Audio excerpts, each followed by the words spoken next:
Welcome to Academic Gain Tutorials. In this video, we will look into the differences between LIFO and FIFO. Last in first out, or LIFO, is a method of accounting for valuing inventory. This method is based on the assumption that the last item placed in the inventory will be sold out first, that is, reverse chronological order will be followed in issuing inventory from the stores.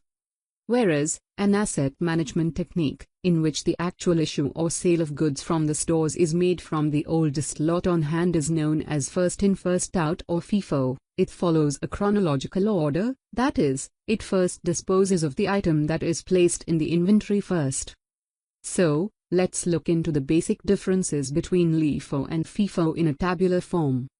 Difference number 1. A method of stock valuation in which last received lot in hand is issued first is known as LIFO, whereas FIFO is a short form for first in, first out, in which the inventory produced or purchased first is disposed of or sold out first. Number 2. In LIFO, the stock in hand represents oldest stock, whereas in FIFO, the stock in hand is the latest lot of goods. Number 3. In LIFO, the cost of goods sold shows current market price, whereas, in the case of FIFO, the cost of unsold stock shows current market price. Number 4. As per International Financial Reporting Framework, or IFRS, LIFO method is not permissible for valuing inventory, which is not in the case of a FIFO.